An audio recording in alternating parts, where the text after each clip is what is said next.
వెన్నుపోటు దినోత్సవం అని చెప్పేసి మీటింగ్ పెట్టారంట. ఆయన మాట్లాడేదానికి క్లారిటీలు ఉండవండి. ఫస్ట్ ఏదో నోటుకొచ్చింది మాట్లాడేస్తాం, వెళ్ళిపోతున్నాడు.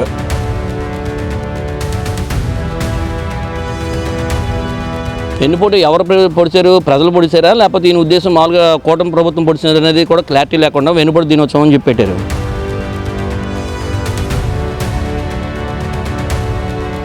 కూటమి ప్రభుత్వం వచ్చిన తర్వాత అడ్మినిస్ట్రేషన్ ఏ రకంగా అనిపిస్తుంది?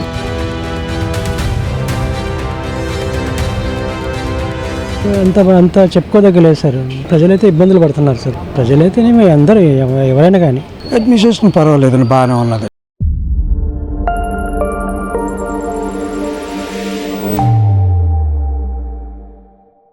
వెన్నుపోటు దినోత్సవం అంటే ఎవరు వెన్నుపోటు పొడిచారు అనేది ఈ దినోత్సవం చేశారు. దేనికోసం అంటే ఆయన మాట్లాడేదానికి క్లారిటీలు ఉండవండి. ఫస్ట్ ఏదో నోటుకొచ్చింది మాట్లాడేస్తాం, వెళ్ళిపోతున్నాడు.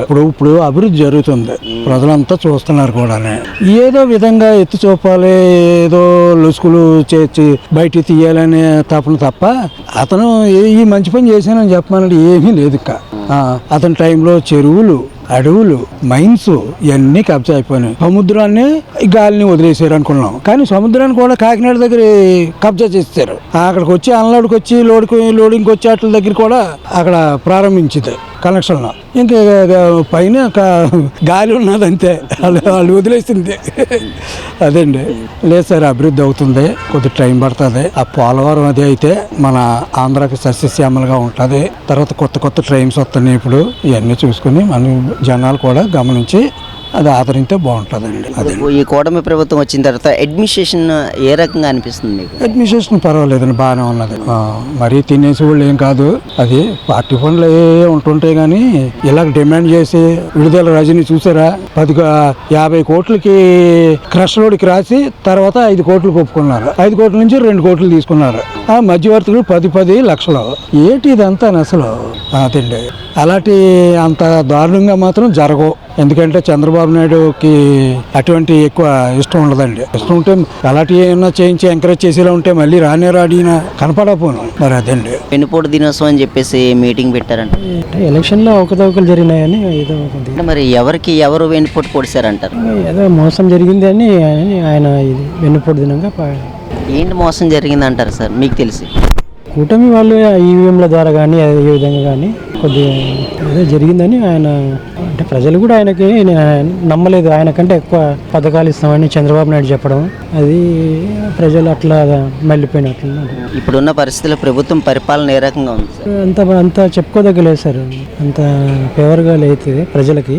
ప్రజలైతే ఇబ్బందులు పడుతున్నారు సార్. ప్రజలైతేనేమి అందరూ ఎవరైనా కానీ. వెన్నుపోటు దినోత్సవం అని చెప్పి సదరు మాజీ ముఖ్యమంత్రి గారు జగన్మోహన్ రెడ్డి గారు మన జూన్ 4వ తారీఖున వెన్నుపోటు దినం అని చెప్పేసి ఒక కార్యక్రమం పెట్టారు.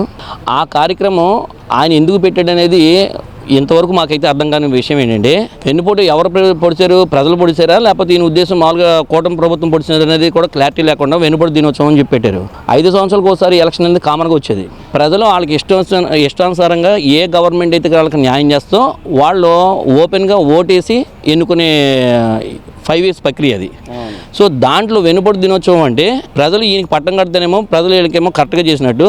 గతంలో ఈయనకి 2019లో 157 సీట్లు ఇచ్చినప్పుడు వీళ్ళకి అప్పుడు వెన్నుపోటు దినోత్సవం కాదు. ఇప్పుడు 161 సీట్లు వచ్చేటప్పటికి, 164 సీట్లు వచ్చేటప్పటికి దాన్ని ఇప్పుడు వెన్నుపోటు దినోత్సవం అన్నాడంటే, దయచేసి జగన్మోహన్ రెడ్డి గారిని వీలుంటే కనుక ఎర్రగడ్డ కానీ వైజాగ్ మెంటల్ హాస్పిటల్ కానీ ఒకసారి చూపి, ఎవరైతే కనుక ఈ వైసీపీ కార్యకర్తలు, వైసీపీ లీడర్స్ ఎవరైతే ఉన్నారో వీళ్ళందరినీ ఖచ్చితంగా హాస్పిటల్లో ట్రీట్మెంట్ అనేది ఖచ్చితంగా జరగాలి.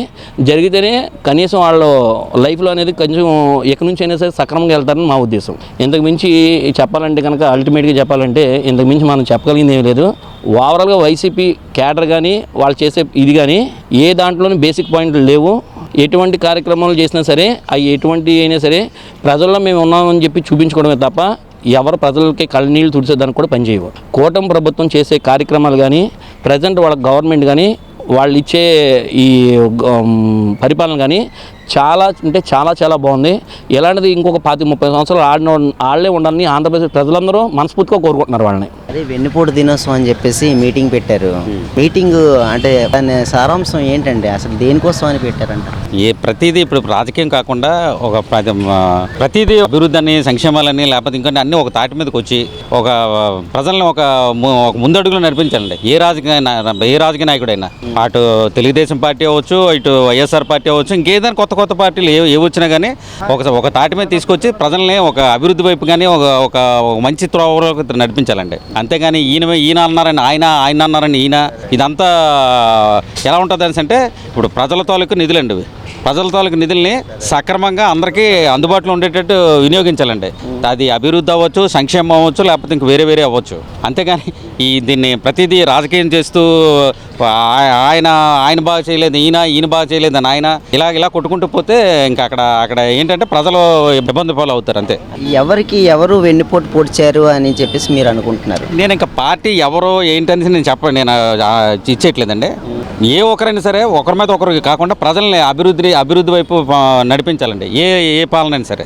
నేను not only Telugu Desam party, YSR party, ఇంకా కొత్త పార్టీలు ఏవైనా సరే.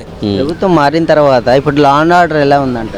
లా అండ్ ఆర్డర్ అంటే మరి కొంచెం అప్పుడు ఆయన దీంట్లో ట్రాఫిక్ అదంతా అంటే కొంచెం కంట్రోల్ ఉండేదండి. ఈయన వరకు వచ్చేసరికి ఎందుకు నా బండే చిన్న ఒక 130 రూపాయలు హెల్మెట్ అనేసరికి సర్లే ఏదో అకస్మాత్తుగా ఒక హాస్పిటలైజేషన్ ఉంటుందండి. హాస్పిటలైజేషన్ కోసం పరిగెత్తేసరికి ముందు మనిషి ముఖ్యమా 130 రూపాయలు ముఖ్యమా? నాకు అది మెయిన్. అయితే ఆ 135 రూపాయలు సర్లే కట్టేసుకోవచ్చులే అని చెప్పేసి మరీ అంత ప్రాణానికి హాని కలిగేంత దీనిగా మనం వెళ్ళిపోం. ఏదో అవతల ప్రాణానికి కొంచెం ఇబ్బంది ఉంది కదా అని చెప్పి హెల్మెట్ వేసుకోకుండా వెళ్తాం. అక్కడ ఆ హయాంలో 135 రూపాయలు కట్టాం, ఇక్కడ 1035 కడుతున్నాం. అది ఎక్కువ అంటారా, ఇది ఎక్కువ అంటారా? చెప్పండి మీరు. చెప్పండి. అభివృద్ధి అని దేన్ని అంటారు? దాన్ని అంటారా, దీన్ని అంటారా? మరి 24 గంటల మందు దొరికేస్తుందంట, ఏది అభివృద్ధి అంటారు? చెప్పండి మీరే. కనుక రేషన్ డిపోలు ఆ సంగతి మరి ప్రతి ఒక్కరి దగ్గరికి వచ్చేవి. ఇప్పుడు ప్రతి ఒక్కరూ మరి వాళ్ళ దగ్గరికి వెళ్ళాల్సి వస్తుంది. వాళ్ళు ఎప్పుడు షాపు తీస్తే అప్పుడు అంతవరకు పనిపాట్లు అక్కడ ఏదో ప్రైవేట్ ఉద్యోగాలు చేసుకుంటాం. మా హయాంలో అయితే 10 years 15 years నుంచి గవర్నమెంట్ ఇదే పోస్టింగ్స్ అనేవి లేవండి.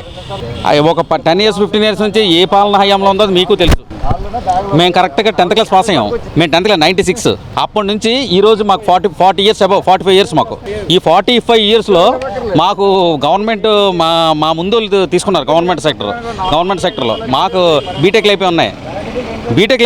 ఈ రోజుకి మాకు మరి నాకు తెలిసి మీకు కూడా మాకన్నా చిన్న ఏజ్ ఉంటుందని మేము అనుకుంటున్నాం. ఈ 45 సంవత్సరాల్లో మాకు గవర్నమెంట్ సెక్టర్లో కనీసం ఒక ప్రైవేట్ ఉద్యోగం కూడా తెలియదండి. దాన్ని బట్టి అభివృద్ధి ఎలాగుందో, పాలన ఎలాగున్నాయో, ఏ పార్టీ తాలూకా హయాం ఎలా జరుగుతుందో గమనించండి.